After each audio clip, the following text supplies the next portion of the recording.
எல்லா மூலிகையும் சாப்பிட்றாரு. சாப்பிடக்கூடிய மூலிகையே சாப்பிட்றாரு. என்ன டேஸ்ட்டுங்கய்யா? நம்ம அவரைக்காய் சாப்பிட்டா ஒரு டேஸ்ட் வருதுல்ல? ஆமாம், இப்போ தான் அவரைக்காய் சாப்பிட்டோம். அந்த மாதிரி. ஐயா சொல்லுங்கய்யா, கால் கை வீக்கத்துக்கு அப்புறமா கிட்னியில் கல்லுக்கு யூட்டை இன்ஃபெக்ஷனுக்கு இது எப்படியா சாப்பிட்றது? ஆமாம், இதை பச்சையாக எடுத்து நல்லா ஒரு நெல்லிக்காய் அளவு அரைச்சிட்டு பாலில் போட்டு குடிச்சிட்டு வரும்பொழுது, பாலில் போட்டு லேசாக சூடு பண்ணி காய்ச்சி அந்த பாலை குடிச்சிட்டு வரும்போது கிட்னி, அதாவது கை கால் வீக்கம், கிட்னி வீக்கம், அது சார்ந்த எல்லா வீக்கங்களையும் எடுத்துரும். இது ரொம்ப அருமையான மூலிகை. இது நிறைய பேருக்கு நாங்கள் கொடுத்துருக்கோம். கொடுத்த அனுபவம் நீங்கள் தாராளமாக பயன்படுத்தலாம். இயற்கையை மருந்து சேனலுடைய மேலும் பல பதிவுகளை தெரிந்து கொள்ள இந்த சேனலை சப்ஸ்கிரைப் செய்யவும், பெல் பட்டனை அழுத்தவும். மேலும் மருத்துவரின் ஆலோசனை பெற இந்த வீடியோவில் உள்ள எண்ணிற்கு தொடர்பு கொள்ளவும். இயற்கை மருந்து வணக்கம். நம்முடைய அருகில் பாரம்பரிய சித்த வைத்திய மருத்துவ செம்மொழியாக இருக்காரு. இன்றைக்கி கஞ்சி வைத்திய ஐயா தோட்டத்தில் இருக்கும். கிட்னி சார்ந்த பிரச்சனைக்கு ஒரு மூலிகை சொல்கிறேன்னு சொல்லிக்கிறார். அது என்ன மூலிகைன்னு இந்த வீடியோ பார்க்கலாம். ஐயா வணக்கம் ஐயா. இன்றைக்கி கிட்னி சார்ந்த பிரச்சனைகளுக்கு ஒரு அற்புதமான சித்த வைத்திய முறையில் மூலிகை சொல்கிறேன்னு சொன்னீங்களே, அது என்ன மூலிகை ஐயா? சார் நெருஞ்சி சார். நெருஞ்சில். இது வந்து சிறுநெருஞ்சில்னு வாங்க. சிறுநெருஞ்சில். முதல்ல நம்ம பார்த்தது வந்து பெருநெருஞ்சில். இது சிறுநெருஞ்சில் மஞ்சள் கலர் பூ பூக்கக்கூடியது. நண்பர்களே பார்த்தீங்கன்னா மஞ்சள் கலராக பூ நிறைய பூத்துருக்கு பாருங்கள்.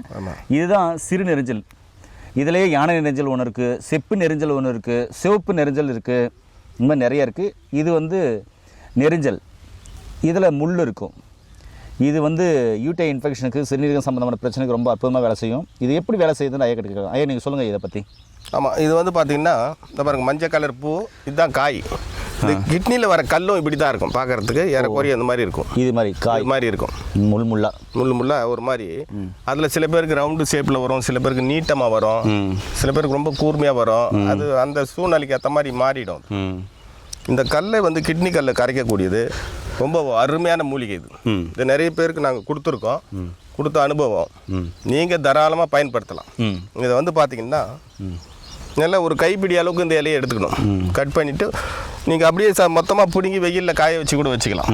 காய வச்சுக்கிட்டு சும்மா ஒரு கைப்பிடி, ஒரு 2 ஸ்பூன் அளவு போட்டு ஒரு 1/2 ஸ்பூன் சீரகம் போடணும். சீரகம் போட்டு நல்லா கொதிக்க வச்சு 2 டம்ளர் தண்ணி வைக்கணும். அது 1 டம்ளராக சுண்ட வச்சு வடிகட்டி காலை மாலை 2 வேளை இல்லை 1 வேளை கூட சாப்பிட்லாம்.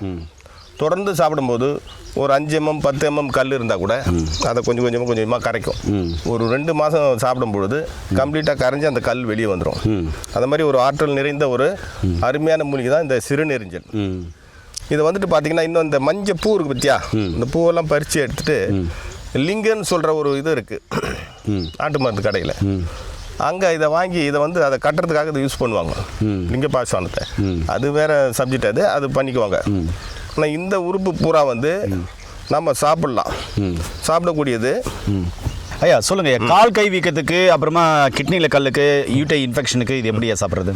ஆமாம், இதை பச்சையாக எடுத்து நல்லா ஒரு நெல்லிக்காய் அளவு அரைச்சிட்டு பாலில் போட்டு குடிச்சிட்டு வரும்பொழுது, பாலில் போட்டு லேசாக சூடு பண்ணி காய்ச்சி அந்த பாலை குடிச்சிட்டு வரும்போது கிட்னி, அதாவது கை கால் வீக்கம், கிட்னி வீக்கம், அது சார்ந்த எல்லா வீக்கங்களையும் எடுத்துரும்.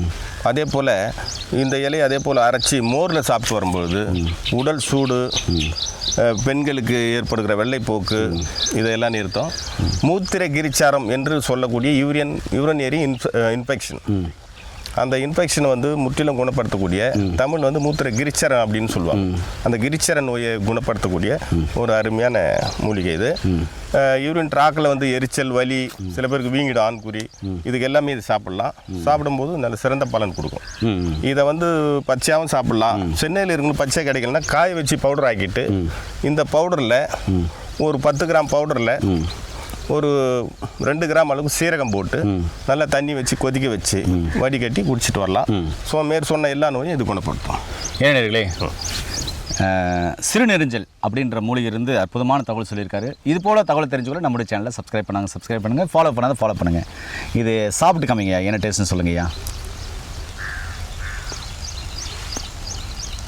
இப்போ சாப்பிட்டு எல்லா மூலிகையும் சாப்பிட்றாரு. சாப்பிடக்கூடிய மூலிகையே சாப்பிட்றாரு. என்ன டேஸ்ட்டுங்கய்யா? நம்ம அவரைக்காய் சாப்பிட்டா ஒரு டேஸ்ட் வருதுல்ல? ஆமாம், இப்போ தான் அவரைக்காய் சாப்பிட்டோம். அந்த மாதிரி லேசான உப்பு சுவை, அவ்வளோதான், வேறு உப்பு சுவை தான் இருக்குது, வேறு எதுவும் இல்லை. இதில் உப்பு இருக்கனால தான் அந்த உப்பை எடுக்குது போலுது. அதனால் வந்து உப்பு சுவை தான் அதிகமாக இருக்குது, சாப்பிடக்கூடிய மொழி தான். ஓகேங்கய்யா, மீண்டும் இன்னொரு அருமையான பதிவு சந்திக்கலாம். நன்றி, வணக்கம். வணக்கம் ஐயா.